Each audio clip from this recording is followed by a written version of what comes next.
17.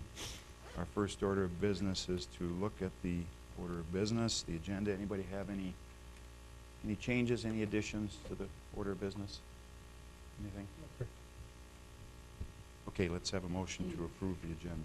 I'll make a motion to approve the agenda. Second. All in favor say aye. Aye. And opposed, the motion carries. Before we go on, Walter, you have an introduction you'd like to make? Yes, Mr. Chairman. I'd like to welcome Ms. Murtha to the staff and to support the Planning Commission, also the City Commission. She's been a breath of fresh air and has hit the ground running, and it's been very helpful in some of the items that we're working on already. We did give her, later on in the meeting, we're going to talk about our scope of work for amendments for this year, and she already has that on her calendar and is ready to roll. So welcome. Great, welcome. Thank you. Good morning. Good morning. Okay, with that, we'll move to the minutes. Anybody have any corrections or additions to minutes? Not, we'll look for motion. I'll make the motion. Second. We have a motion and a second. Any discussion? Not, all in favor say aye. Aye. And opposed? Motion carries. Okay, our first agenda item is to consider a final plat for a minor subdivision. Mr. Hadley? Yes, thank you, Mr. Chairman. This is FLP 007-17. It's a 3.5 acre, one lot preliminary final plat. I believe the applicant is here, and if they want to add anything to the staff review, it's pretty minimal review. It's on Palm Beach Road. In the ETZ, there's 5 conditions on page 2 of the staff review that apply, and they're pretty generic conditions. There's not a lot of issues with this. I did have one call from a property owner out there that just was inquiring what the intent was and what they could actually build on that lot, and what it is a single family home site. Okay. Anybody have any questions for Mr. Hadley? Seems pretty straightforward, but if you have anything you want to add. Okay, let's just, this is a public hearing, so let's open it up for any comments from the public. Please step forward, state your name, make any comments, any questions you might have concerning this subdivision, Howe minor subdivision. Anybody from the public? Anybody have any questions, comments? Okay, we'll close the public hearing. Commissioners, anything else? Any questions? Comments? Might be the fastest subdivision ever, huh? Look for a motion then. I move the City of Dickinson Planning and Zoning Commission recommend approval of FLP-007-17, House subdivision preliminary final plat as depicted in attachment A, and meeting all the requirements of the Dickinson Municipal Code and also being in the interest of the public health, safety, and welfare. Okay, we have a motion. We have a second. Second, Mr. Chairman. Any discussion? If not, all in favor of the motion say aye. Aye. And opposed? That motion carries. Our second agenda item is a zoning amendment concerning the downtown commercial zoning district. Mr. Josephson, you're going to lead us through that?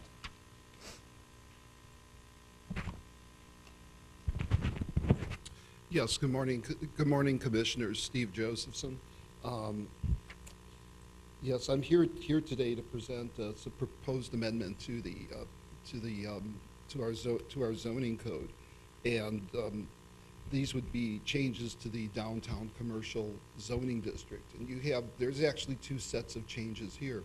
One of them represents changes to the types of uses that would either be permitted or allowed as special uses in the downtown commercial zoning district. And the idea here was as we do, we periodically go through our list of uses and look at our zoning districts to see there were things in there that maybe, you know, could be added that are really, that ought to be in a zoning district like this. And if there are uses that are currently there that, you know, that maybe should be allowed in a more intensive district. As you know, the idea of the downtown commercial zoning district is to have an area that enhances the downtown area, promotes walkability, and you know, is also meant to encourage intensity of use and also higher higher densities.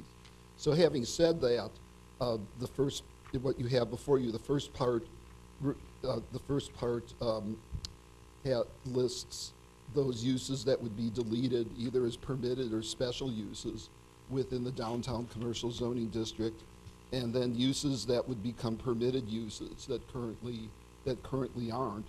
And then there are a number of uses that right now are permitted that you know, that staff feels should be, you know, special uses because they don't normally, they don't normally fit in with the type of and the amount of space that you would need and compatibility with other uses. So they would come through the they would come through the planning and zoning process for that. The second part of this is it's a set of design standards, and the point of the design standards is to promote the current development pattern downtown. So if new buildings come in, they would resemble the style of buildings that are already there. And then there's also a section here about how to treat those buildings that are existing, you know, could be of historical significance and are going to be remodeled. So the idea is to promote a development pattern that's consistent with the downtown area. We looked at different cities within North Dakota. We modeled this after what they have in with the city of Bismarck. The city of Bismarck does. The thing I would say about this is the review of this would be administrative process. It would be done by staff. It's not highly prescriptive in terms of saying, well, there's 5 designs you could use in 6 colors or whatever. It's much more flexible. It's much more flexible than that. Staff will develop a manual, a guideline manual to give to property owners and developers who wish to either build new buildings or make improvements to their existing ones. If say the developer disagrees with the staff's staff's position, it builds in an appeal process where they could appeal to the Planning and Zoning Commission for if they felt that their design was justified as opposed to what staff had to say. And I'm here to answer any questions. Mr. Hadley also had some input into this too, so we're both here to answer any questions you may have as you go through this. Okay. One thing I will mention is that we have worked with the Downtown Association, and should have been in your packet. We did get a letter of support that was signed by Christy Schwartz, the president of it. But we've been working with the Downtown Association on this for several months, and have incorporated their comments and concerns into the proposed zoning code amendments. Thanks, Stephen. Mr. Chairman, if I could add just a couple things on it. It also incorporates our new streetscape plan and design as far as whether it be decorative lighting. We're trying to work through with the Downtown Task Force, coming up with an overall plan for the downtown that's consistent on the streetscape. So it would be the sidewalks, whatnot, the lighting, as you know, that's happening, urban forestry, tree planting. It also does incorporate that into this particular document, and it is pretty flexible. It does give people a lot of flexibility on design, as Stephen mentioned, but it also gives us a little direction. That way we'll avoid the 6-story mirrored building, which, you know, I think we want to try to keep the integrity of the downtown area as it is, and move forward. So with that, on page 4 and page 9, we do have these allowed uses, there's a couple of mistakes that they haven't been codified and changed on our webpage, and unfortunately, these sheets were taken off the web. So let's see, on page 4, it doesn't really have anything to do with these design standards, but Mr. Schwinn and I were visiting on this yesterday. Under duplex in the R1 zone, it's not a special use permit anymore. It just hasn't been updated. We're doing that on a quarterly basis, and I believe Ms. Murtha and I are going to work on trying to come up with a quicker way to update the code online for our standards, because obviously the enforcement folks and ourselves, I have mine on my desk that has it crossed out, and so, it's correct, but unfortunately, online it's not at this point. Then page 9, like I said, this really doesn't have a lot to do with it, but I just wanted to bring it to your attention. Duplex, once again, under R1, the 10,000 square foot, that's crossed off, because obviously it's not an allowed use. With that, we're excited about it. We did limit, there was no height limitation in the downtown. We did limit it to 65 feet, which is a 6-story building, which we have the comparable to downtown.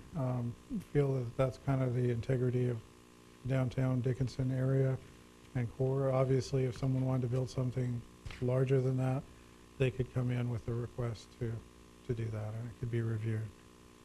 So that's all I have. Thank you, Mr. Chairman. Okay. Comments or questions? Excuse me, Mr. Chairman, I have one question for Mr. Hadley. Downtown, explain how much you consider. I mean, it's not the whole Renaissance zone, right? No, it's the downtown commercial zone. And how many blocks does that entail? It's the first question we're going to get asked. How many blocks is that, Stephen?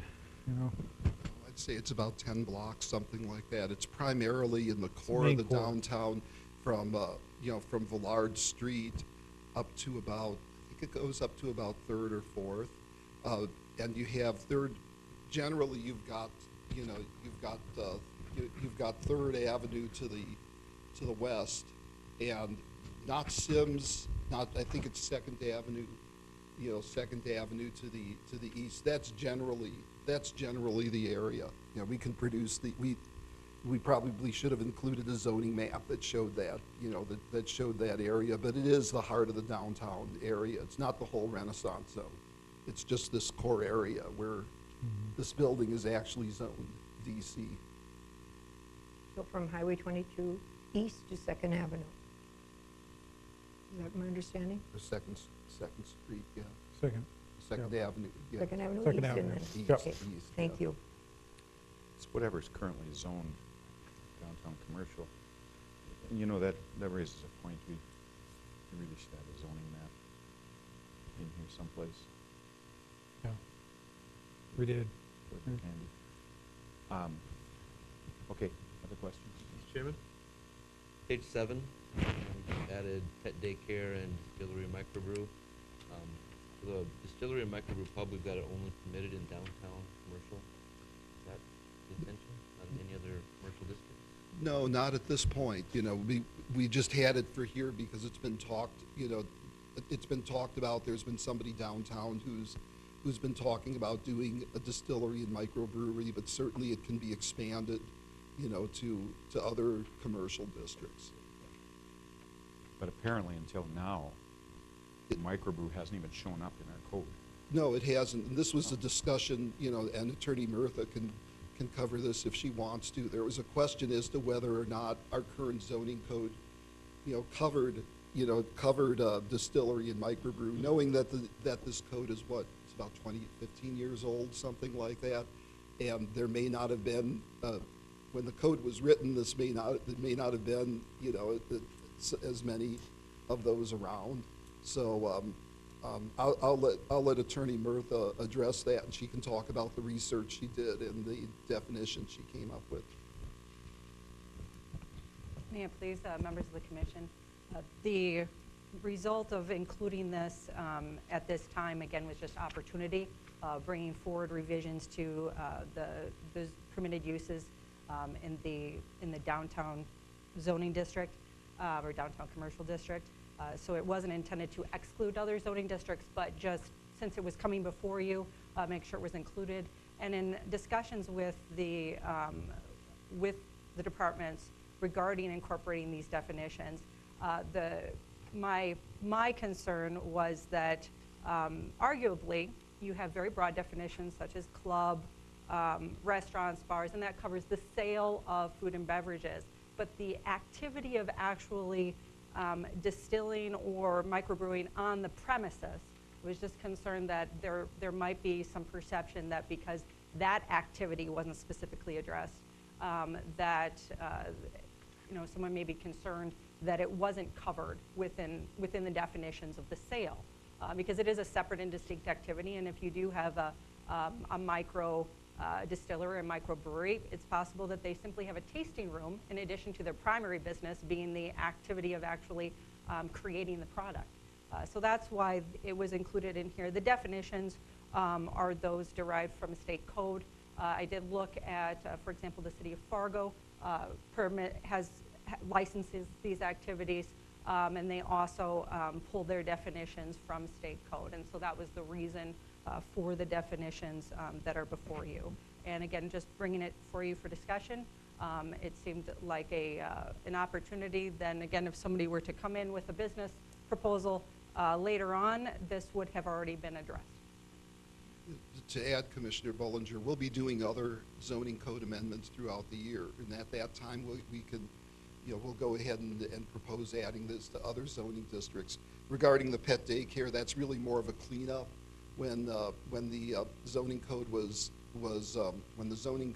amended to include that use, Table 4.2 wasn't amended in order to include those. So as long as we were doing this, we'd go ahead and add this in.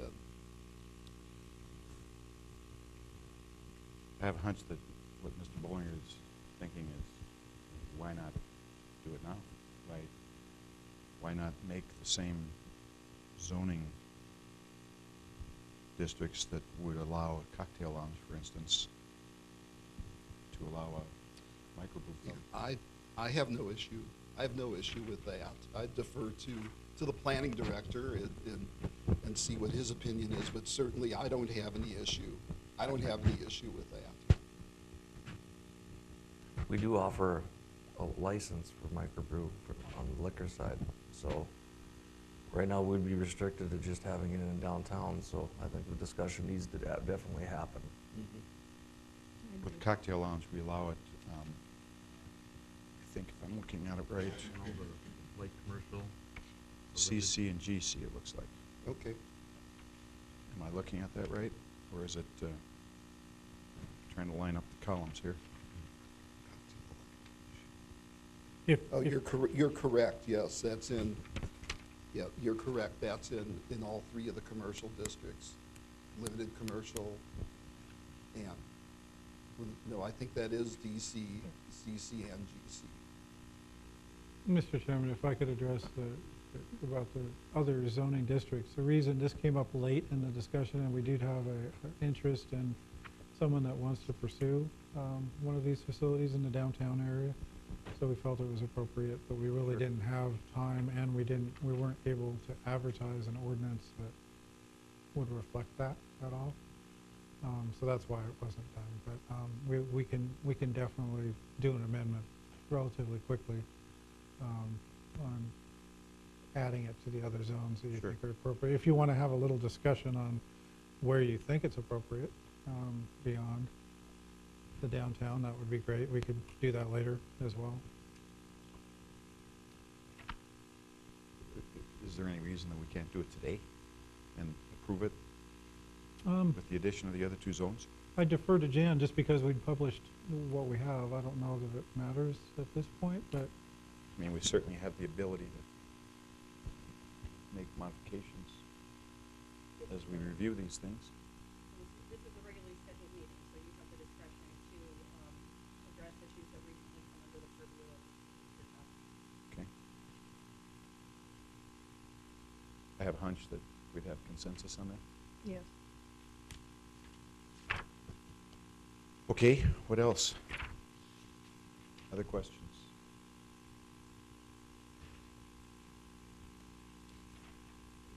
Okay, let's open it up to the public. Just a quick question. So, President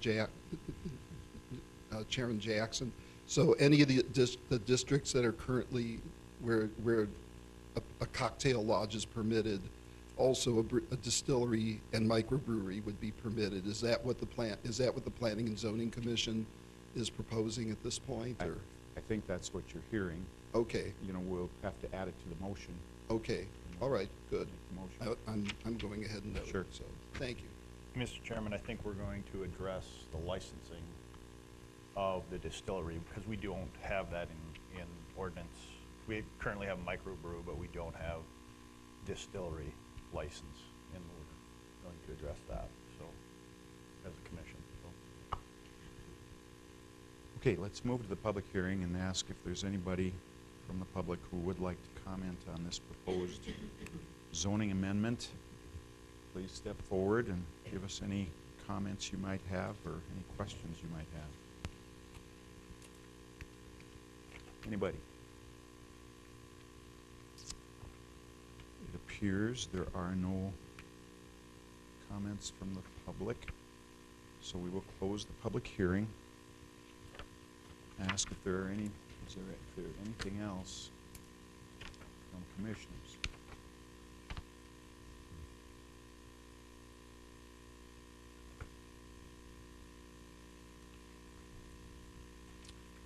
If not, we'll look for a motion, and if you so choose, the addition of the other two zoning districts for the microbrewery would be in order.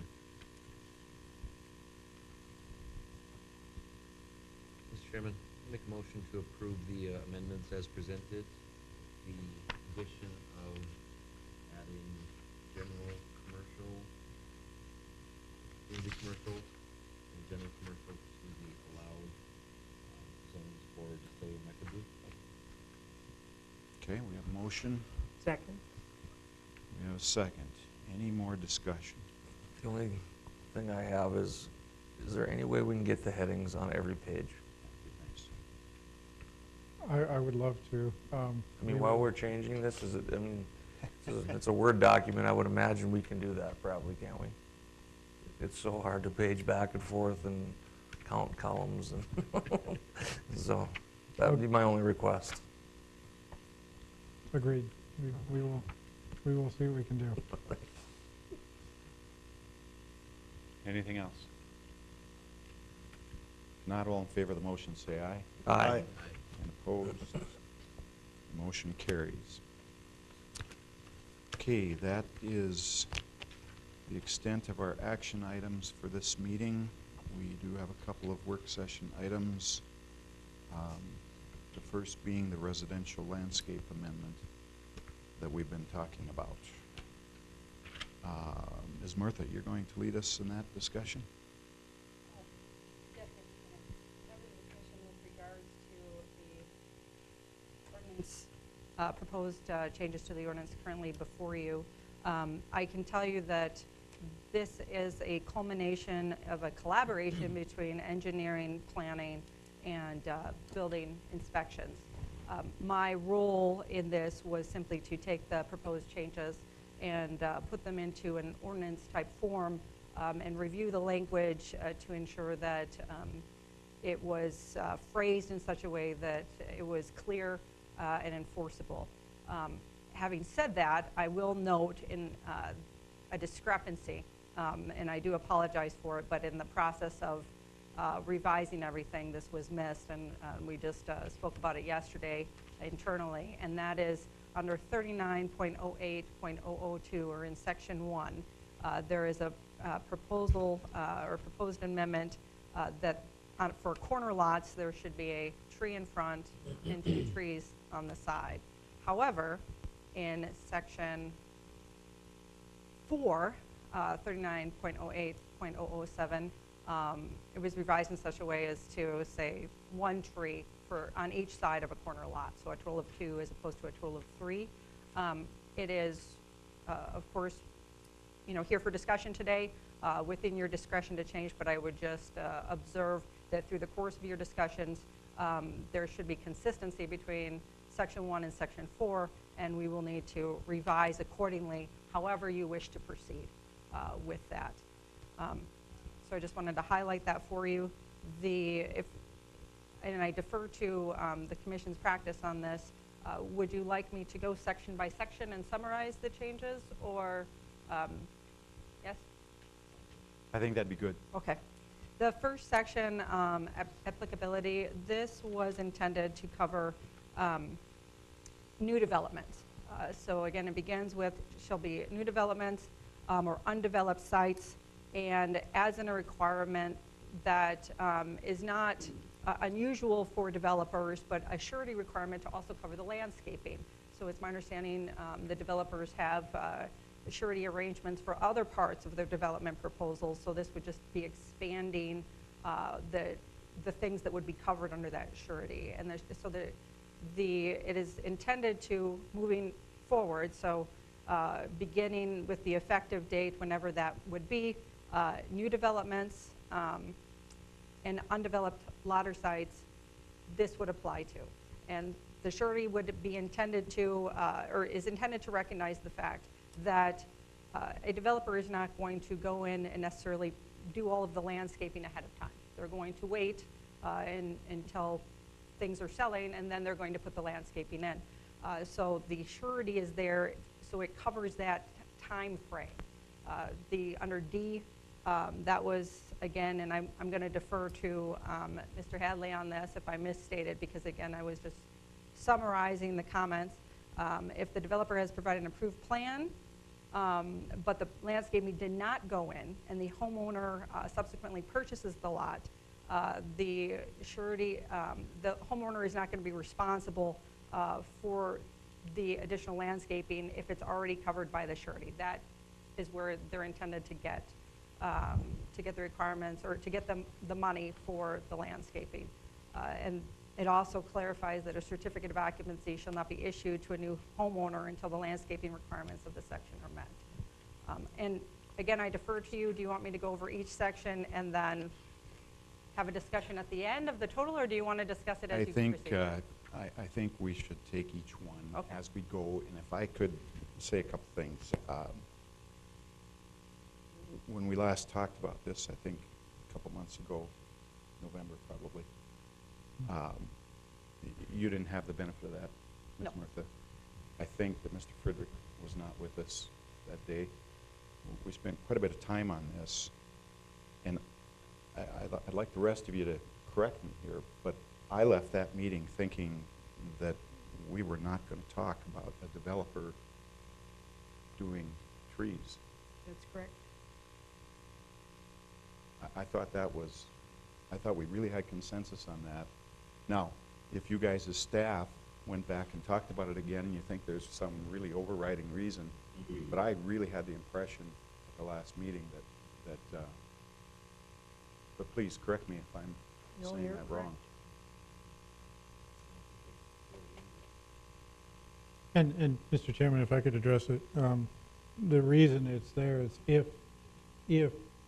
it's chosen to do that from the development side, is the way this is written is they have the opportunity to do that if they would like it. And I agree that we weren't making people do that, but if someone wanted that opportunity, then that would be allowed under this verbiage that we have here. Now, if we don't want to allow it at all, then that's fine, but that's why that is included in there, that if someone desires to do that, they have the ability to do it. I'm not saying they have to do that.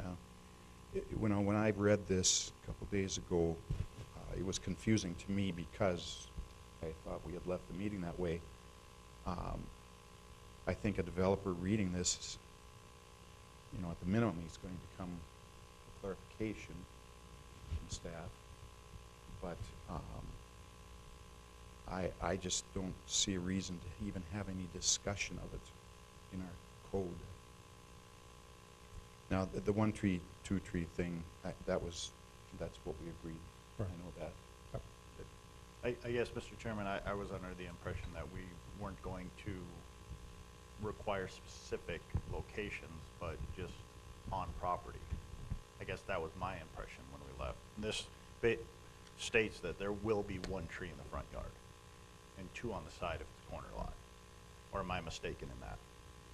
It's saying one in the front street side and 2 on the side on the corner lot. I think that was a consensus, I believe, from where we were going then. That was my understanding, too. Well, I guess I'm thinking we discussed that we weren't going to require an exact location, but that there would be trees on the lot. That was discussed. I agree with both of you because the home builder, or the buyer and the home builder have to discuss on where, you can't build around a tree. You have to have the house placed on the lot and then put the area where you're gonna plant the trees too. Okay. And the other thing is why we decided the developer should not have to plant the tree. Who's gonna take care of them? It could be 20, 40 years until those lots are sold. So we do not wanna have any developer planting trees unless they have a particular area that they're developing and that they're gonna take care of. That's green space or something. I just don't see any developer gonna put up a bond to make sure every single lot has a tree planted on it. We have a couple topics going here. The developer issue, let's stick to that for a minute. Yeah. Other feelings about that? And please, staff, if you're seeing something that we're just not understanding, let us know. But, Really, the intent of the way it's written is just to provide that option. And if we don't want to provide that option, then we can strike it from the ordinance. I mean, even if it's not written, we can still provide the option, can't we? I would sure hope so. I would sure hope that if a developer came in and said he wanted to do landscaping on 100 lots, that As long as Work they that agree to out with take them. care of them and Sure. water them. with a development agreement or whatever. If I could just. Please.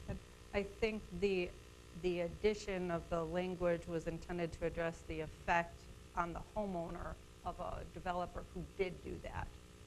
So that, so yes, I think it's, you don't need an ordinance to permit a developer to come in and provide that. However, it would be helpful to the homeowner to know what effect on them, if a developer were to do that, it would have. I would agree with that, but I think it will be even clearer to a homeowner if we just discuss what has to happen by a builder or homeowner, whichever it is, before that certificate of occupancy is given. Let's just make it very clear. I agree, but then we run into the next problem. We issue temporary certificates of occupancy, Okay. and then we let people move in and close on their house without a tree. Okay, we need to talk about that too. Yeah. This happens every day, that issue. Okay. Do we have consensus on the developer thing? Okay. I do.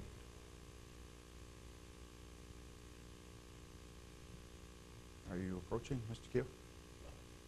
You just can't hear us. Here are you, yes. Okay. Would you like to say something? Sure.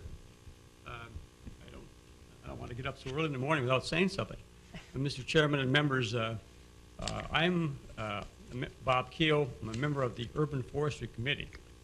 And I'm not speaking on behalf of them because, of the committee, because we haven't met to talk about this. Whether it's because I've missed a meeting or two or hasn't been brought up, but we have not been involved as a committee in discussion about this proposal, this ordinance. And whether we should be or not is another question. I think you know that we're about trees. And we have a long history of promoting trees in Dickinson, and you can see some of the fruits of our labors around town, different places where we've been involved in the urban, the Arbor Day plantings and so on. So trees have been our focus. And I can't speak to exactly what's in the code right now compared to this ordinance, but I just want to say that I think I could say on behalf of our committee that we don't want it watered down at all. We want to be sure there's trees and more trees if possible than we already have. And so whether this ordinance, I mean, you talked about how this maybe doesn't exactly address the way you've discussed in past meetings. Don't know about that. I just want to encourage you to find a way to ensure that we have these trees. I mean, I agree with what's been said about the difficulties. Trees can't be planted before you put up the house and so on. But it's important that we stay on top of that to be sure that we do have these trees. I think we just got an award recently, the city did, because of our trees. We're all proud of our trees. This is a great thing. So I'm just here to say that if this is going forward, I'd like to have some chance for our membership, our committee, to look at it as well, because I think the members are on the committee because they have an interest in the subject. Thank you. Thank you, Mr. Field. Can we move on? Okay. Let's talk about the CO issue for a minute. And we talked about that at length last time, too. Tell us what the intent is right now. Tell us what staff has discussed, and what would the process be if I'm a home builder and building a lot, or building a home, say a spec home. What would the process be Today or with this? with this? With this, you would work with the building department, you'd work with Mr. Schwint and have a site plan that would show, obviously, your building, your setbacks, your trees, one tree in the front. If you had a corner lot, you'd show where those 2 trees would be on the side. And Mr. Schwint would do his job in doing building inspections. And then at the time that it was ready to be finalized, he would not final it until those trees were placed in the locations that were approved. Okay. To sum So quick. if the home has been sold and the home builder is gone and the trees aren't in, what will happen? They wouldn't have a certificate of occupancy, so I don't know if they could close, is the way that this is written now. Well, I can tell you that's not gonna work. How are we gonna plant trees in January? Or for December, or November? I mean, obviously, this isn't gonna, that's not gonna be a workable possibility. Mr. Chairman, I'd like to hear from our building inspector.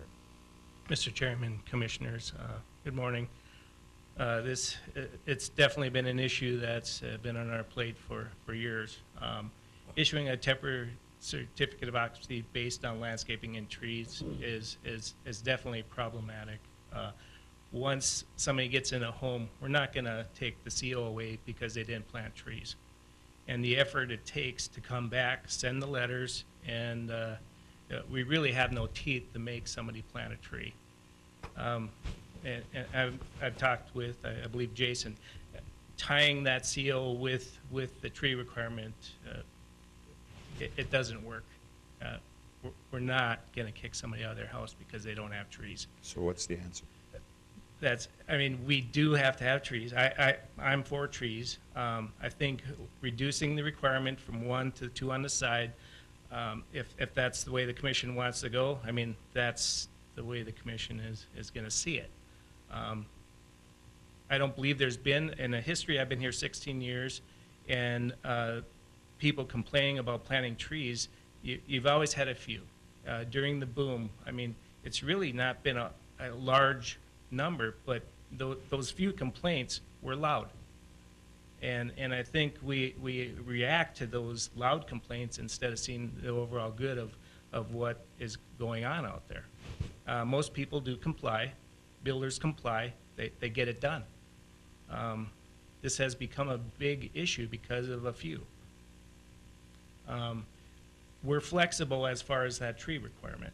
We want the trees, and we don't want to go on the legal to go plant a tree. We're going after somebody, it sounds ridiculous that we have to hire an attorney or our attorney's time to actually get a tree planted.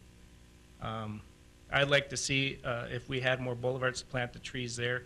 We don't have a city forester now, but that's the way it used to be in the past.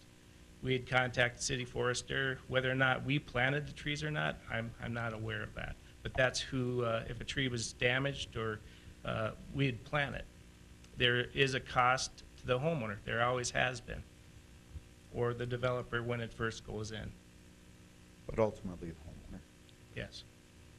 It's no different from our sidewalks. I mean, you're required to have a sidewalk. The homeowner has to pay to replace the sidewalk if it's damaged. If a tree goes down, the homeowner has to replace the tree. If it be in the right of way, I believe the city may look at, should the city be responsible for that? I believe in other communities, the city does plant trees. Okay. What I'm hearing you say is that there really is no good answer to this. You're gonna There's do your not. best. I do not want to see this, the tree requirement tied to the certificate of occupancy. I do not. It is the municipal code, and it's my job, my staff's job to enforce the municipal code. I mean, what percentage of the temp certificates would you say we issue is just because of this? 99%? That's the only way you're getting a temporary certificate. It's trees. I mean, when I started That's it. building here, we got a CO, but we also got correction action if there was something that needed to be corrected, and you had a certain period of time to correct it. So if it's trees, maybe you have to maybe it's a fine system or something if your correction action isn't taken care of in a certain time. Okay, let's talk about that. I mean, these temporary COs are just problematic. I mean, like I said, once they've closed on the house, what are we gonna do? You didn't plant your 2 trees, we're gonna kick you out? I mean, it's not gonna happen. well, let me ask this. If we have a property that the weeds get out of bounds, we can go in and Eradicate. take care of those weeds and bill the property owner. Correct. I think we have a couple of other situations like that. Can something like that be done with trees?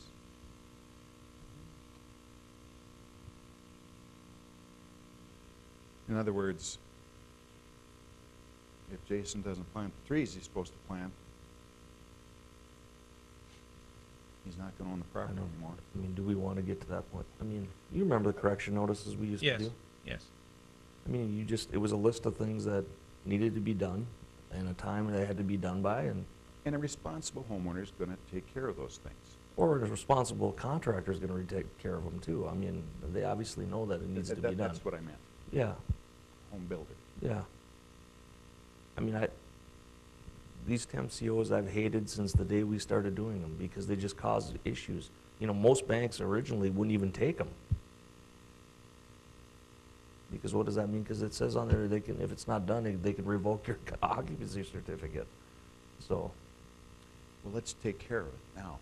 And, I've been you know, champagning that for a few years.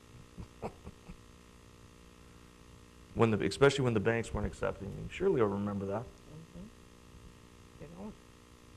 I mean, some mortgage lenders just won't accept it. so what do you think the answer is?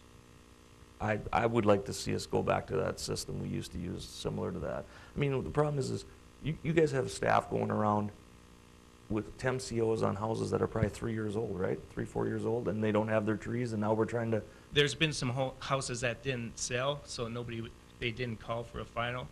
Once it sells, they call for a final inspection. We go out, conduct our inspection, trees aren't it. I mean, the one complaint we had was that situation, the one guy that complained, I can't remember his name, about the tree requirement. And I will say, this tree requirement is a lot more flexible than the old one. The old one, we had some complicated formula, and a lot of times a corner lot had like 7 trees you had to plant in the front yard. Okay, we'll get to that. So, Again, I don't want to see the tree requirement tied to the certificate of occupancy. Recommendation, Commissioner Frederick, if there's a fee subject to like the mowing of yards, hiring a contractor to go in and doing it and charging the owner of the property. We call it special. Chairman Jackson, if I could, I think what Inspector Schwinn is referring to is it would be completely legal right in our code if we plant a tree. It's different than mowing weeds. when we have unmanaged or mismanaged property, these are probably very well manicured yards that we would be going into after the fact. And what I heard from this board at the last meeting that we discussed it was, we really don't want staff to have to spend a lot of time going after this reactively after the fact. I think that was what I heard. No, So, I would agree with that. I mean, how much staff time do we need to be chasing trees? yeah, we spend plenty right now. Right. Definitely. I guess that, to me, that leaves the point. We don't want to tie it to CO, or a temp CO. Everyone agrees on that. So if we don't want to do it after the fact, that leaves us with before. And is it a possibility in 95% of the cases to have just plant the tree? If it's October 15th. To have who plant the tree? The builder, or, well, whomever, before the certificate is given, we just plant a tree. Like I said, the requirements are lessened to where I think there's general consensus that it's an agreeable requirement now. Can we plant the tree October 20th? I mean, is that reasonable? I don't know, you know, the staging and phasing of the construction of the home and the driveway and the sidewalks and the other landscaping that needs to go in, grass, sod, seed.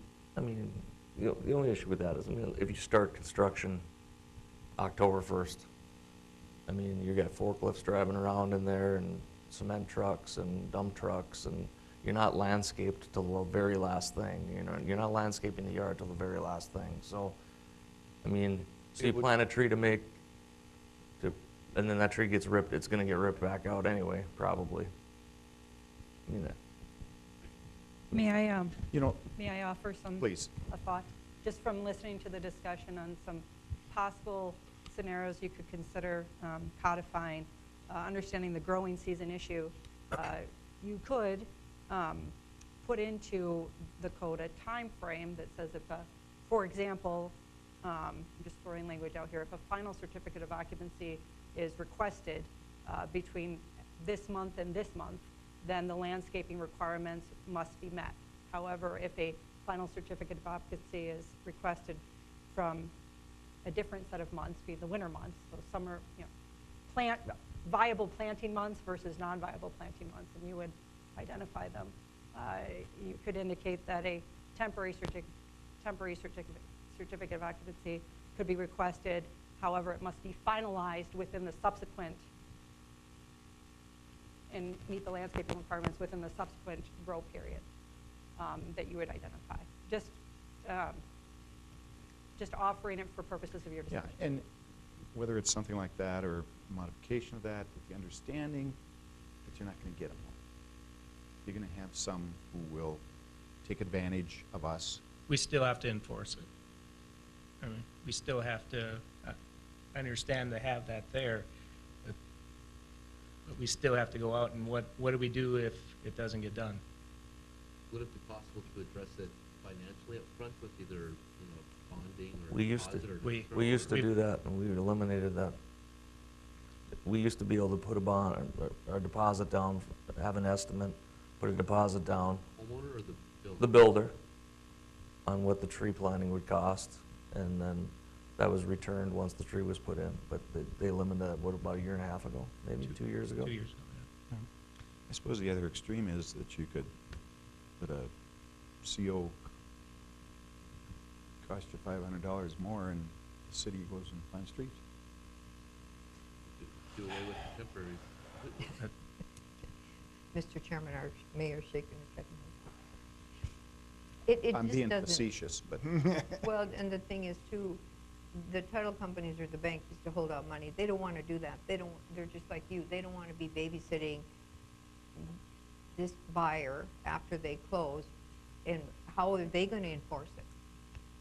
You know, like, okay, we're sitting on this money that we're holding until you plant the tree. They don't want to do that anymore. you know, you're the one who's in the front line more than anybody. How would you like to see it?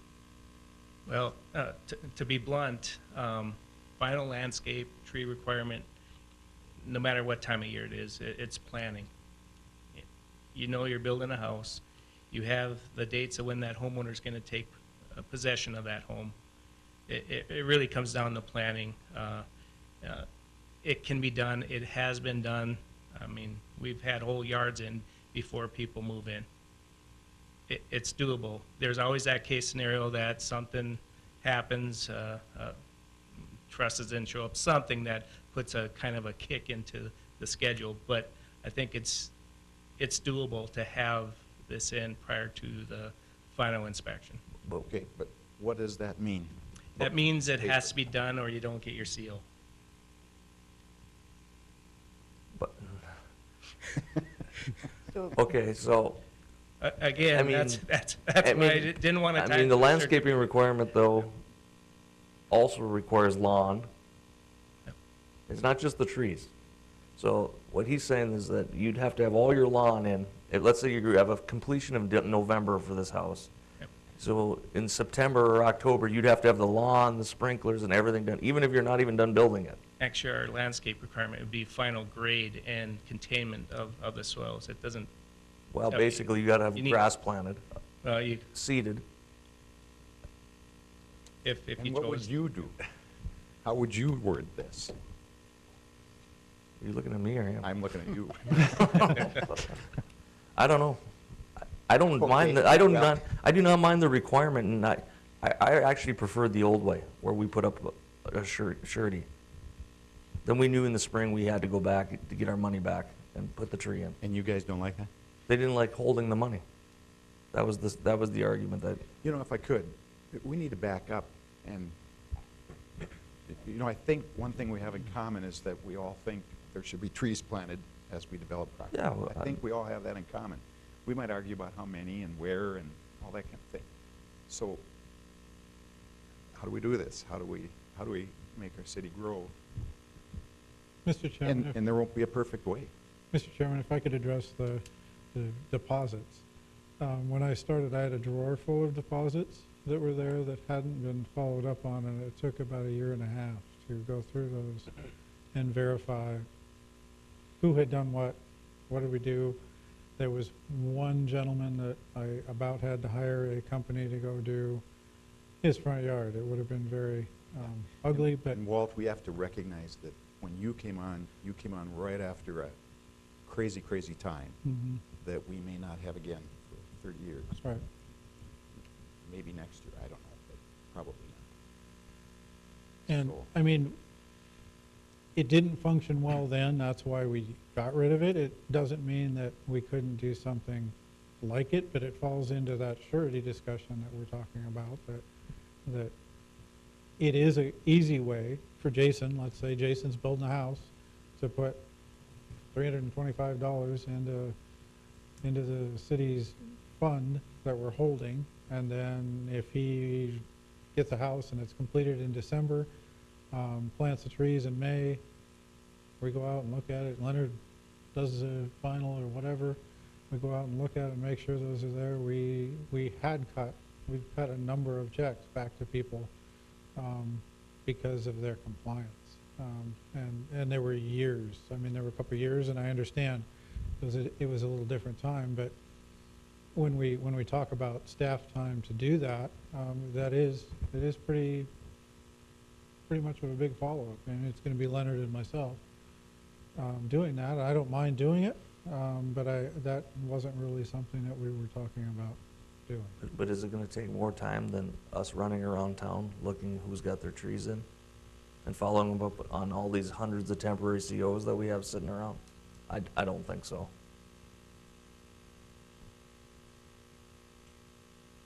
I'd agree with Jason. We need the mechanism. If it is putting a deposit down with a permit, that works with new construction.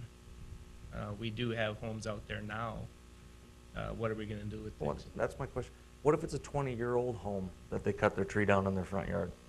Are we going around and telling them they gotta put a tree back in? Where I'd refer back to. These are all new properties. Yeah.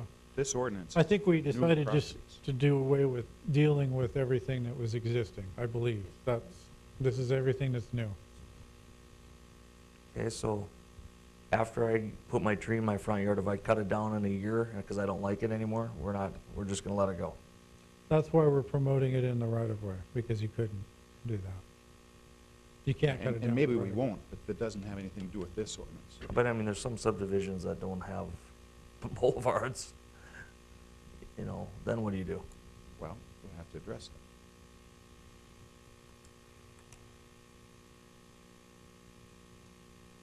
that.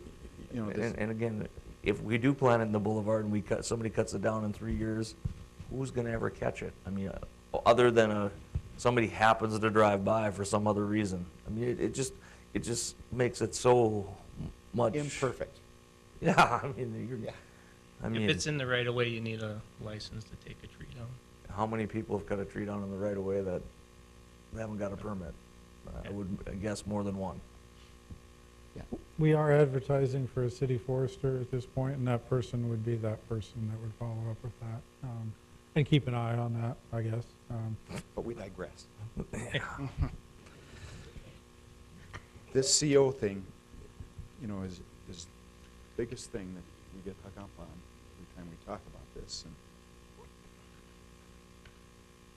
I really don't care what the answer is, as long as it's something you guys can live with, and something that reasonably enforces our wish to have trees. We're not gonna get them all. Well, if it's new, then I would say I'm more in favor of issuing a CO with a correction notice, and the fine would go to the builder if it's not done. I'd agree with that. On new construction.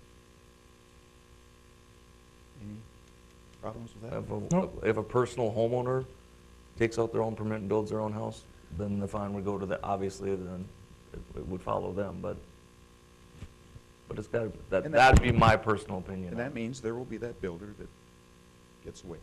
I was just gonna say, Mr. Chairman, there's gonna be the occasional That's right. out-of-state builder that will build, leave, and gets away. Some people get away with all kinds of, But you know, and then suspend his ability to take out a permit. exactly. So I Because- mean, if you've because got It's one, gonna be difficult with staff when he comes back. Is there a reason you wouldn't put the fine on the homeowner?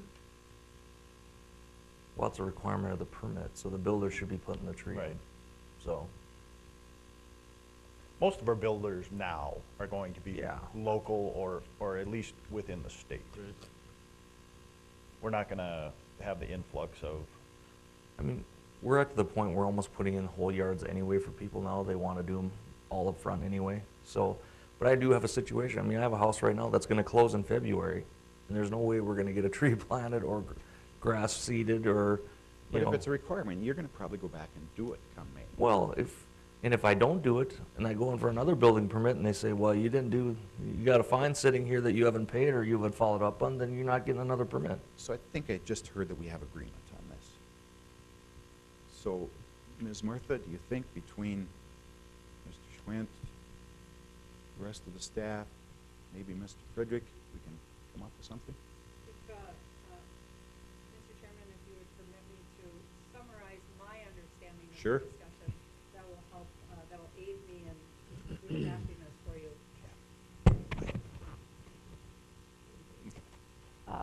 Removing the reference, in section 1, removing the references to develop, or to sureties, to requiring sureties, and allowing the language to remain as it was to all new developments, but not adding in undeveloped plots. Is that correct? So remove the proposed changes to the first paragraph. With regards to subsection C, changing from 20 to 25%, that hasn't yet been discussed. Would you like that change? It allows more development. It It's allows splitting you to hairs. do more of an expansion. That's I fine. wouldn't that have can any stay. comment. Okay. And then with regards to subsection D, removing the reference to certificates of occupancy,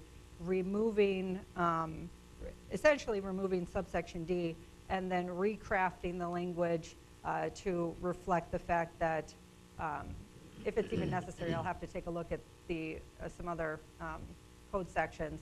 but with the intent that moving forward, certificates of occupancy shall be issued, and failure to comply with the landscaping requirements will result in a corrective notice and potentially a fine. Is that to the builder, not the homeowner? I think we need to say that a CO will not be issued until trees are planted. However, if seasonal limitations, whatever it may be, then a corrective CO is issued. Okay. No, no. No. If we don't issue a CO, then they won't be able to close. No, we issued a CO. Well, then we're doing the same thing, then we're doing a temporary CO. What did you just say? So we would issue a CO with a correction notice attached to it, Yes, that. with a what I- date that it had to be completed, and if it's not completed, the builder would be fined. So the CO would be here, the correction notice would be a separate item. Yeah. You want to explain how we used to do those, maybe a little bit? That was my intent. Yeah. When we used to issue the certificate of occupancy, it would be a final. We did not do temporaries.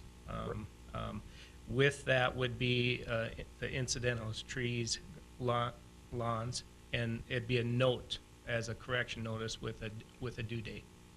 Yeah. Does that make sense, Ms. Muffet? It does, and that's why I'm saying I don't know that you need that language here in this section of the code. No. That It'd be policy. it's policy and it's covered, Okay. it's covered elsewhere. What Okay. you might need, and what I'll follow up on, is the penalty provision for not following the correction notice. Okay, good. Because I don't think we had a penalty provision prior. No. Do you remember? And it would be a fee, because I Mhm. think if we say fine, that it can be subject to, The fee schedule. And the one thing, Mr. Chairman, that I guess my personal preference, I would not want to see is that the fine or the fee has anything to do with the city going into somebody's land and planting a tree. It'd be just a straight up fee. Yeah, we're not talking. Yeah, not going, we don't want to tread in that where No. the city's gonna go plant a tree on your land. No. I don't want to tread on that. Okay, So- we have consensus on this Yes. Yeah. CO and, And then, we have to be somewhat flexible, but, I mean, if we have a builder that's like breaking it every time, we would have to be able to suspend his ability to get a permit, I would think. and my question also is if you're okay with paying that fee and don't plant your trees, would it be a continual fee until the trees are planted? Well, that's where the suspension of any, your building permit rights would have to come. But if it was a homeowner building their own home, it might be worth someone to pay $2,000 not to plant trees. And is that okay? well, I would think so. It probably should be the person who takes out the building permit, huh? Which Yeah. is normally gonna be the Agreed. home builder. And are you gonna look at a $2,000 fee? No, I'm just throwing that out there. I If mean, it was that's- continual. Well, the most now, I think, I is know where he's $200 a coming. tree. I know where he's coming from, is what if they just pay the fine but it would have to almost be a continual fine then, until it's complied I'm with. not gonna support that. I don't know. I've stated before, I really think that you should be able to plant, there should be a requirement for trees, but you should be, as a landowner, plant the trees where you want them landscaping wise. Okay, we'll get to the where. Right. No, but I'm seeing this is what it's leading to is, if somebody just decides, I'm not gonna plant a tree in the front yard, are we gonna continue to give them 250 or 300 or 500 every 6 months? And- Okay, we'll get to that in just a second. Right. So I just would offer to, under the Commissioner's way, for if you were to have a fine that's in each and every day as a continuing violation or as a separate violation, so you had that type of thing, there would be, you would have to really work to identify that measuring date. When did that violation begin to accrue? Did it, Yes, so that would be an issue in your enforcement of that type of penalty. correct. Would we be detailing that fee in this ordinance? Potentially, you could be, yeah. Yeah, you know what, I don't know that we should spend time today. You're gonna have to rewrite this and, I want to state, I do believe with Commissioner Decker, I want trees, if you want to plant them, I think we should give the homeowner that flexibility where they want to plant them. if we have a storm and a tree goes down, more than likely you're not, I mean, might want to plant it someplace else. I think we should afford that flexibility to a property owner. And I know that it becomes problematic, so. Let's move on. Are we're okay with the CO situation? I think so. I think so. Okay. Next, if we could, at the last meeting, I believe, we had consensus that there'd be 1 tree in the front yard and 2 in the side yard. Let's not talk about where, but 1 and 2. We had that consensus, I believe. I must not have been at that meeting. I think you were, because you weren't in favor of it. Okay. Well, then I did voice my opposition to it. Yes, you did. So, So that So- would be on a, 3 would be required on a corner lot, right? There'd be 3 trees required on a corner lot. And then just 1 on a regular lot. Yes. Am I saying that right? Mm-hmm. Okay. So do you want to talk about that some more? Or are we okay with 1 and 2 on a corner lot? I'm not opposed, because it used to be like 2 and 6 or something, just to be, I mean, and so, so, I mean, some corner lots were like 6 or 7 trees. Just depending on how big they were. so. Okay, then we'll move on. Now let's talk about where. Let's start by saying a lot with a boulevard. I know there are some that don't have a boulevard. Let's talk about lots with boulevards, because most do. I thought we had consensus last time that they would be in the boulevards, barring some extenuating circumstance where staff would have the flexibility to allow it to be built someplace else. And Scott, I know you you were of the opinion that it should be any place on the lot. I will continue to be in that position, just because even if we require a tree in the boulevard, 15 years from now, when that tree is large enough and starts to break out the sidewalk and the gutter, whose The responsibility right is it? trees won't, though. I'm just, if it does happen, Mr. Chairman, whose responsibility is it? It falls back on the owner to replace the sidewalk. I don't know. Well, I think, Mr. Chairman, that's a good point. We do that with sidewalks now, I believe. And if you do have a tree that is either failing or whatever, the city has got to make the call on whether or not the city forester and the urban forestry department is going to actively go out and replace those. We are, the diseased ones right now. We're going around and taking out those diseased ones and replacing them in the boulevards. We do need to make a call on how we're going to do that in the future, because I don't know that that's really been a policy that we followed religiously for years. So I think that is a issue.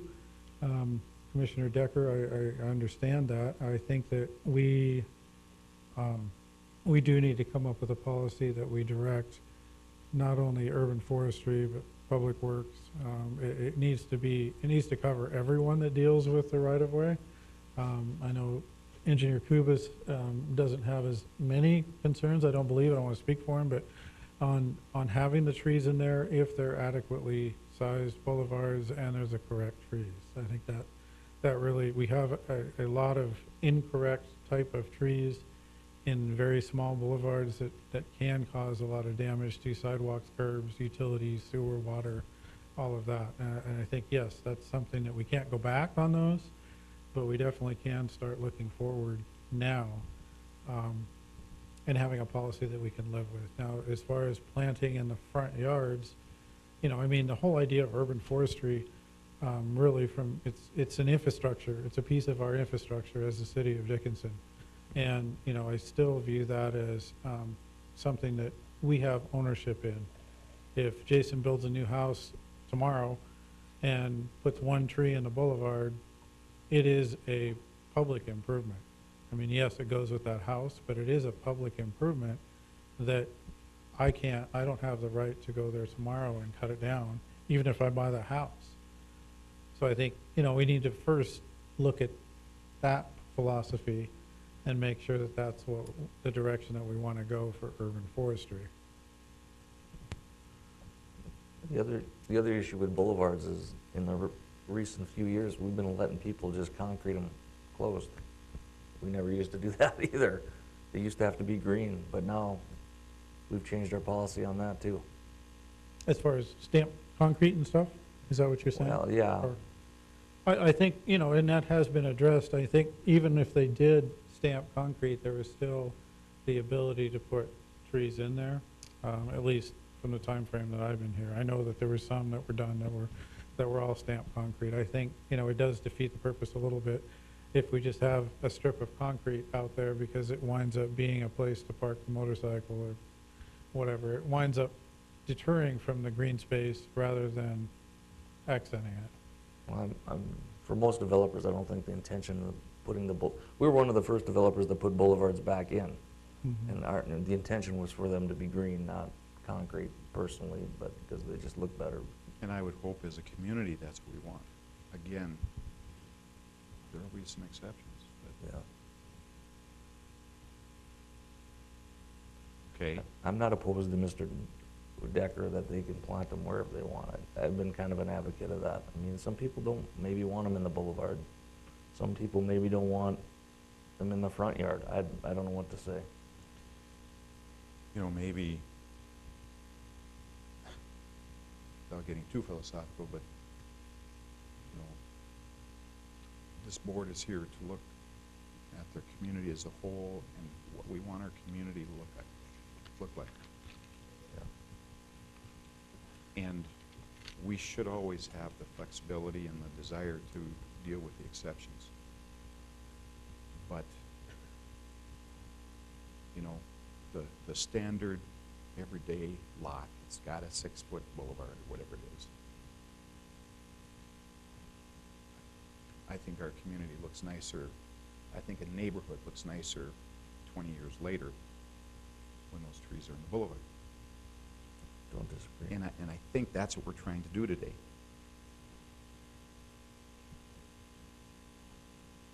But we need to get past this and write our ordinance. So if others feel otherwise, let's do it the other way.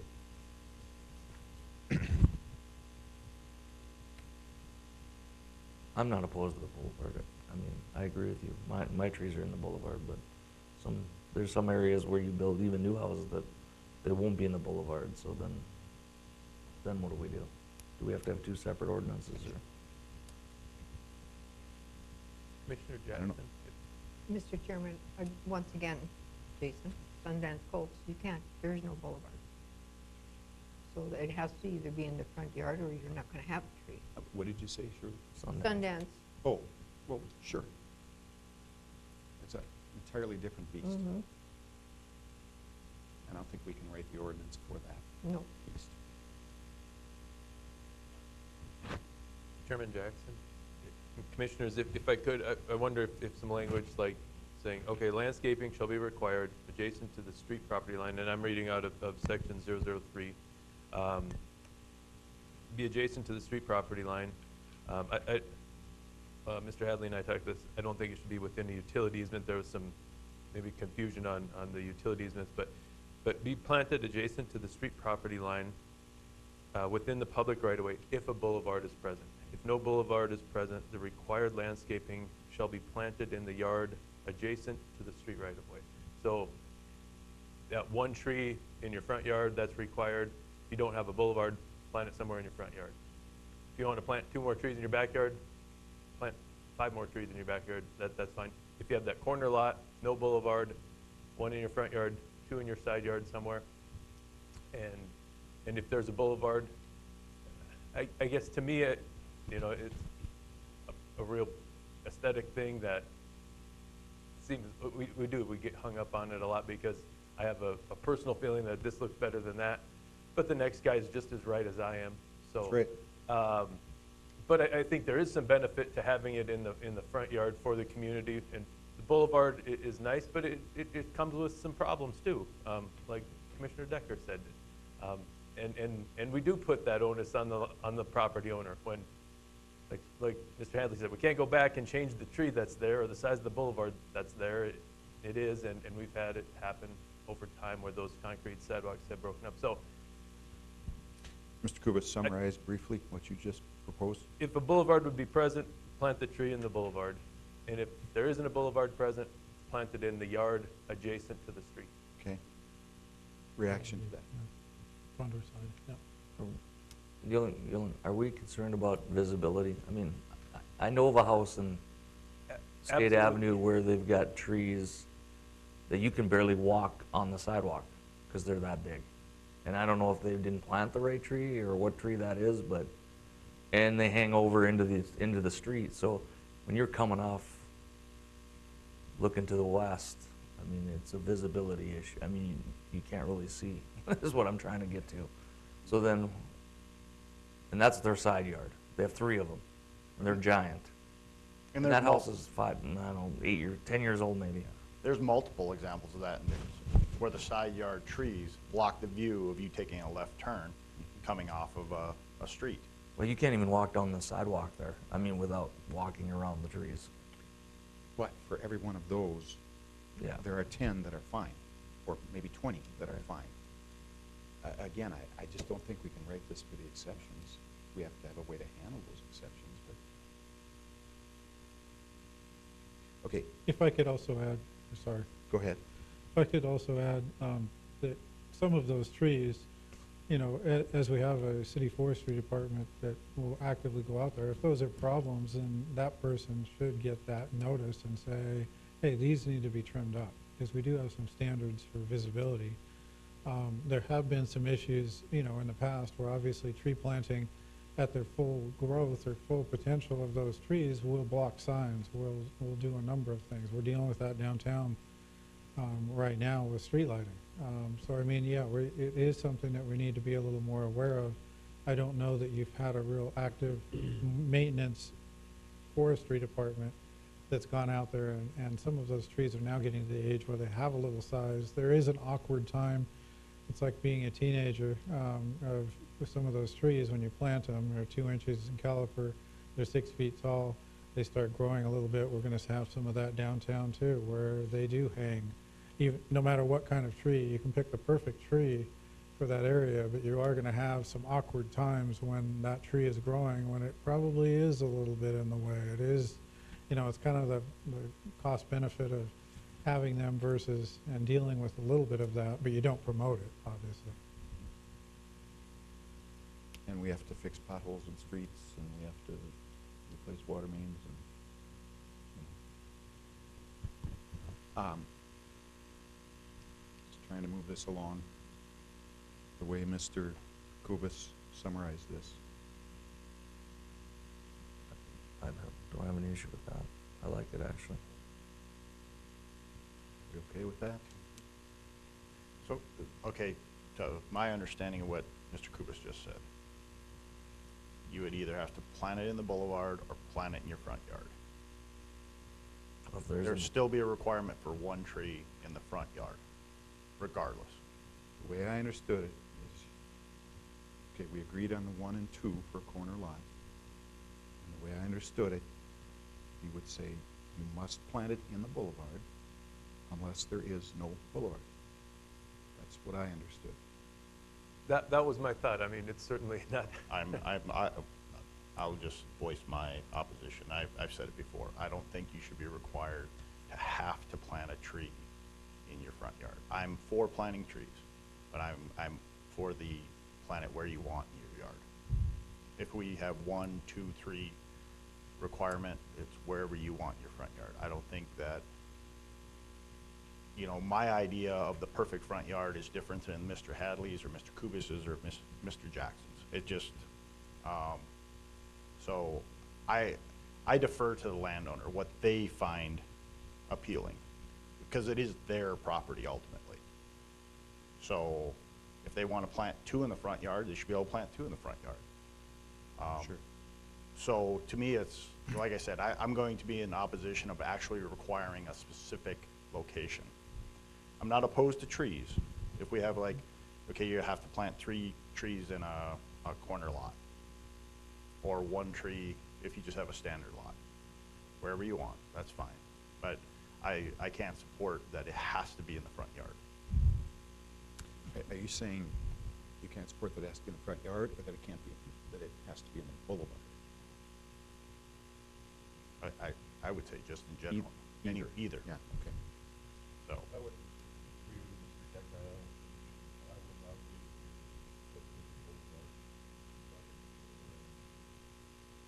You're saying you do or do not? Okay.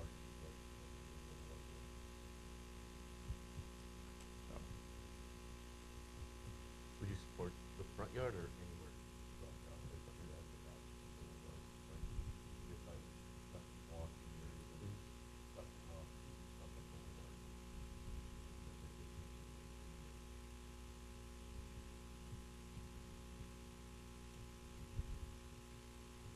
I know the overall idea is, it would, in a perfect city, we'd all plant in the boulevard, they'd grow up nice and tall, and they'd hang over the street, and we'd have this nice canopy that you could drive underneath. And that would be perfect, but that's generally not what happens. And now with the wider streets, it's almost impossible for a tree to actually provide a canopy type effect. And I think most of our newer developments do have the wider streets. I mean, I'm just driving around States and out at Rollers, and most of them have the wider streets now. Most everything has been for many years, decades, 40-foot wide streets, except, Sundance Coves. There might be a few other exceptions to that, but Sundance Coves is probably the majority of the narrow streets that have been built in the last 2 decades. I mean, you get that effect in downtown Dickinson or around the hospital where you're driving around, you have that canopy. But I think those streets are a lot narrower too, 10, 15 feet narrower, are they not?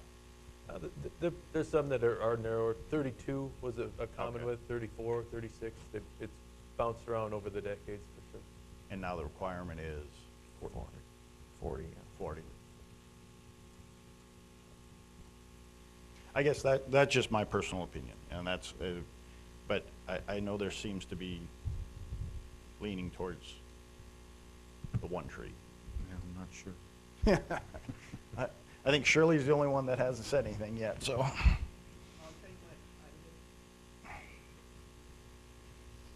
I live next to the park, so my whole backyard is full of trees right now. I have to call Taylor Nursery and have them remove some because all the saplings come over from the park. I only planted 3, but now I have about 10, so, but 1 in the front yard. As far as the home builders, You don't have a boulevard, though. nope, we do not have a boulevard.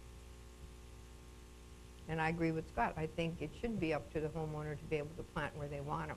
They should plant trees, but wherever, Okay, so you don't think we should require the boulevard?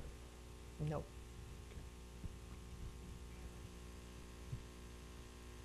I'm indifferent. I mean, if the homeowner wants it in his front yard instead of his boulevard, I don't know why it matters. But I mean, I think we should have a requirement of some sort. And I feel the same. There should be a requirement for so many trees. But I don't think we should require a location. I like them in the boulevard, but you might not. You might want it as someplace in your front yard. And a different kind of tree that can grow bigger, or who knows? I mean, as we drive around the older part of town today, and all the trees we've lost through Dutch elm, it's really noticeable, really noticeable. Doesn't look very nice, but I don't know that necessarily means they have to be in a boulevard. Those trees are noticeably missing whether they're in the boulevard or in the front yard. It's very noticeable. Okay, I think I'm hearing that Ms. Murtha should do our next draft without the boulevard requirement. I think that's what I'm hearing. Okay? 1 and 2 on a corner lot. Okay. Adjacent wording, I don't know, if you want to put a dimension in there or anything, but, okay. Mr. Chairman, I believe that really covers the discussion of section 2. Okay. So the discussion you just had. So if we could move on to section 3. The changes in this section are just to place in the ordinance the species of trees that can be planted.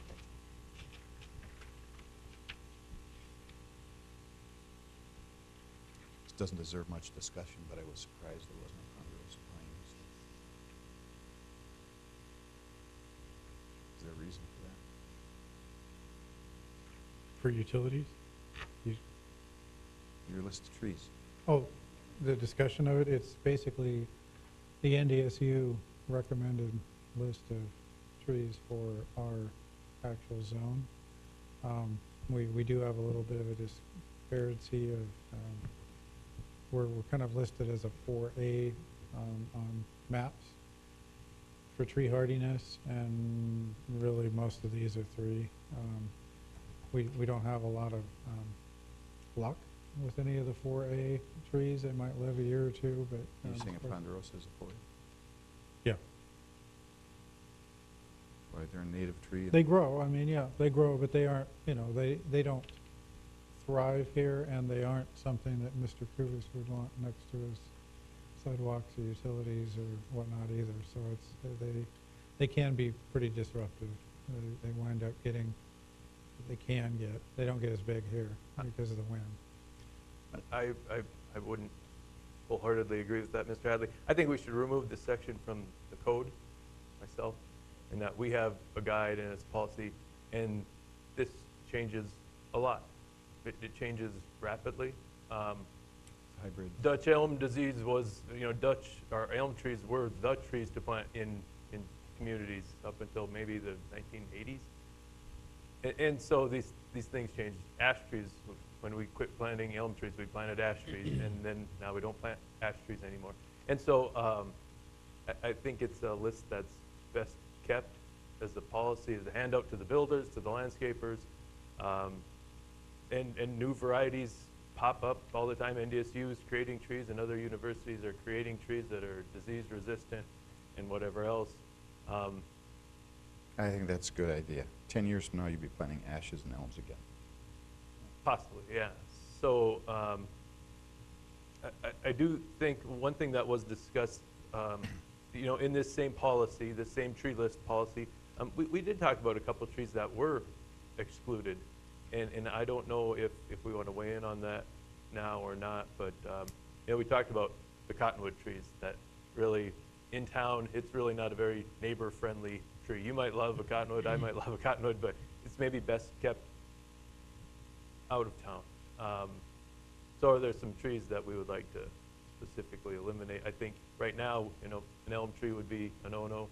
An ash tree is not recommended, and I think cottonwood tree, and a few others that we'd have on here that NDSU wouldn't recommend for other reasons.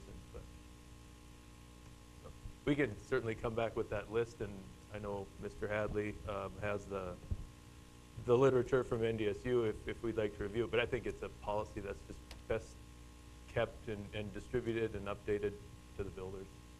Mr. Chairman, Mr. Kubis, you would hand out a list that would say that these are not recommended, right? You wouldn't say you cannot plant these. Well, I think my opinion on that changed from the discussion we had 5 minutes ago. Yeah. When we were talking about boulevards, I think that makes a difference. In your front yard, I would certainly say we would have, here's a list of recommended trees. I just think we tread I agree. sticky legal when you're saying you will not plant. Unless I think we we have agree. like engineering backup of you won't plant this in the boulevard because X. Okay. It'll break up your sidewalk, it'll if we disrupt end your up- sewer. If we end up not in the boulevard, I think it changes this a lot. I think 90% of the culprits with sidewalks and curbs are silver maples in this town. Take those away and we don't have a lot of issues. So I agree with you. Yeah. It would be more of a, here's what we've found to work really well in Dickinson. If you want to try something else in your front yard, it'd be for you to That's try. numerous, yeah. But we want them to grow too, whatever kind of tree it is, so, Well, and then you'd also have the explanation of why. yeah. You know, this could tear up your sewer, this could tear up your sidewalk, because of the growth size or the root pattern. Right. Commissioners, just a comment. I was wondering if in this landscape, run into this issue elsewhere where people will bring in trees and they think, boy, they look really great and so on, and it turns out they're invasive. They're more pest weed trees than anything else, and they push out all the other species.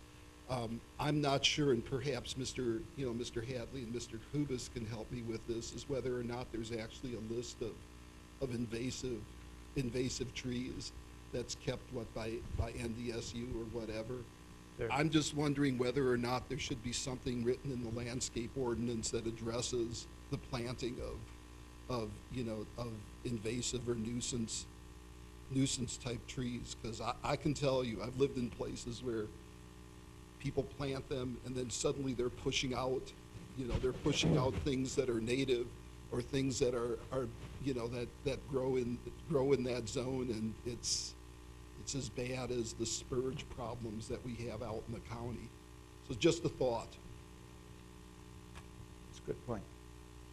Yeah, we definitely have some that aren't suggested, and it makes this more complicated when we're talking about people planting, as Mr. Decker said, that, when you're talking about planting it in your yard. When it was a boulevard discussion, I think we do have the right to say that you can't plant cottonwood trees in the right of way. You can't plant this list of trees for these reasons. We don't want them there because it's a public improvement and you're going to be destroying a public improvement with those trees. So I think that there is, no matter where we have people plant the trees, we should protect the public boulevard from people planting things in there that we don't want down the road. So I think that is our responsibility to just protect our public improvements that we actually already have in there. So I think it is prudent to do that. In their yards, I think if we're not going to regulate that, I mean, we can have a suggested list, as Mr. Kubis said, but that the forester would keep. But that suggested list is just going to be that. It's just going to be a suggested list. And if I want to go buy 25 cottonwood trees and plant them in my backyard, there isn't going to be a mechanism for us to say no to that. Well, let you guys work on that Yeah. between now and our next discussion. Ms. Murphy, go ahead. Section 3, subsection B, use of inorganic landscaping materials.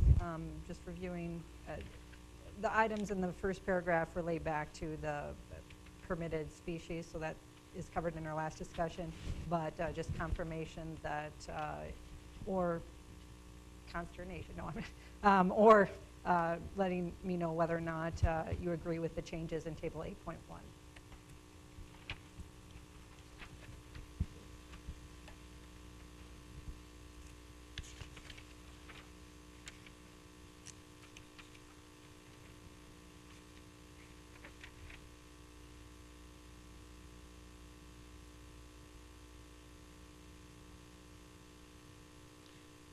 Is there any wisdom in,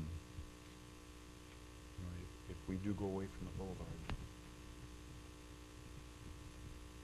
is there any, or does it say that the trees must be within this landscaping distance? Within the table? Right, I'm sorry. Yes.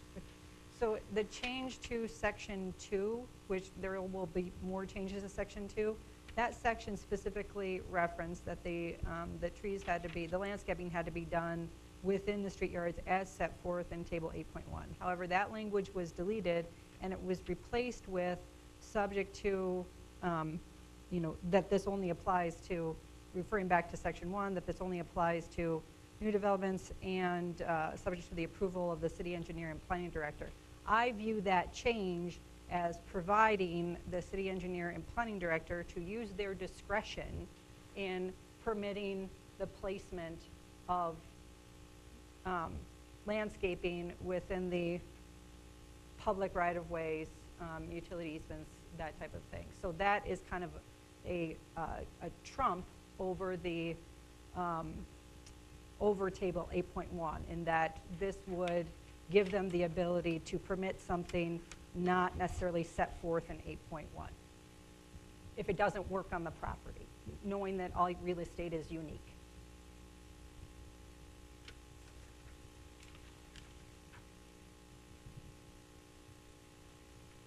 Okay, let's move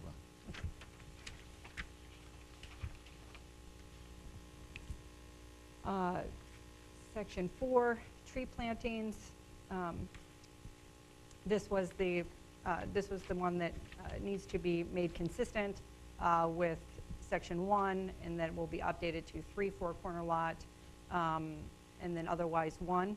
And otherwise, it was just removing language to make it a little bit more flexible.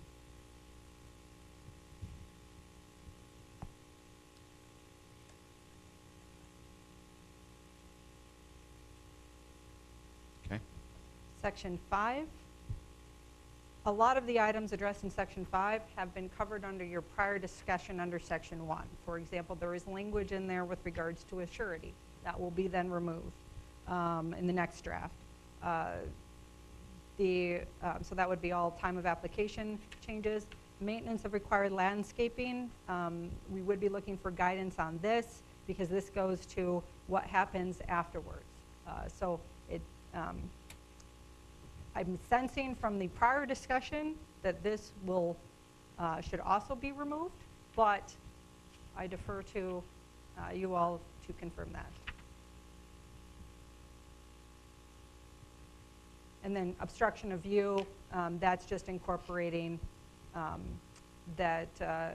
formalizing the requirement that the landscaping shouldn't be done in such a way as to interfere with the lighting.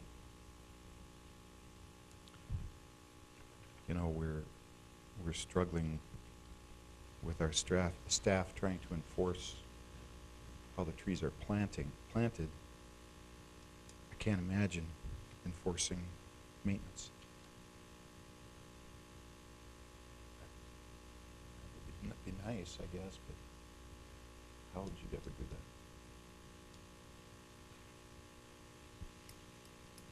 that? Or is there value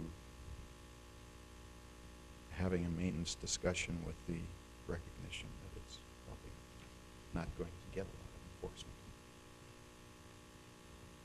Well, Mr. Chairman, I don't think we should have a rule if it's not enforceable.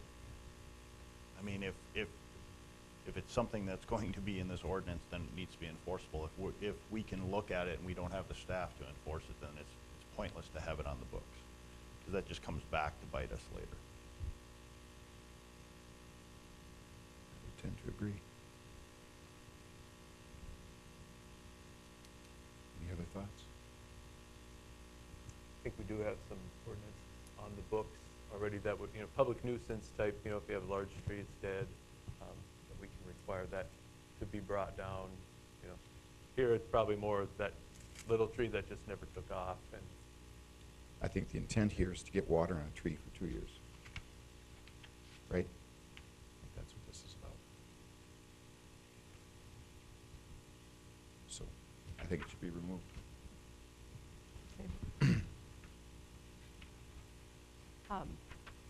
And that is, though there is a minor change in earth berm locations, that essentially concludes my overview of the ordinance.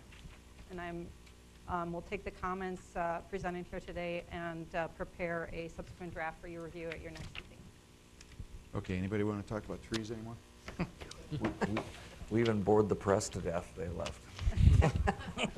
Okay, let's move on to the second item, which I think is just a summary of some of the tasks you guys are going to tackle.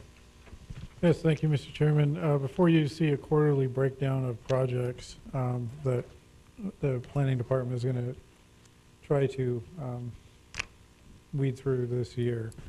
And basically sharing it with you, shared this with the city administrator, and it kind of follows some of the direction that we've received from him and some of the projects that we have ongoing right now. What I'm sharing it with you for is if you have any other projects or any other things that you would like to add to this, or if you have any comments on this. Obviously, we probably aren't going to go through this entire list right now, but if you would look at it and either identify some additions, or if you have any questions on specific ones.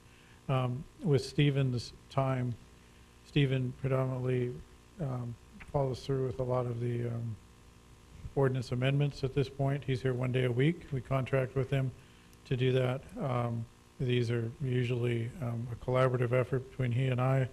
I'm dealing with the general public walking through the door every day. That's what I'm doing. That's my main focus at this time. So if you see anything in here that you would like to add, please let myself know. And if you have any questions on it now, certainly we can visit on it. You know, the only one that catches my eye is sign code amendments. We spent like months rewriting the sign code not that long ago. What are we amending? What are we? Steve? More than months. It was like 6 was- months. Yeah, proceed, Jim. Go ahead, Stephen. You can. Commissioner Friedrich, we just want to have a chance now to go through the sign ordinance and see if there's any glitches, okay. glitches in there, and try to correct some of those. And that inevitably happens, plus we've had that new code in here, and it's time to look at it and see how well it works. Technical So, corrections. so it'll be no, we're not going to go through and propose Okay. a brand-new sign code. It would just be going through and seeing if we need to have some tweaks here and there, so. The only other thing that caught my eye is this medical marijuana thing. I cannot imagine, and if it's not happening, it sure should be, that the League of Cities isn't drafting some kind of model ordinance for cities. Because you're talking about a can of worms.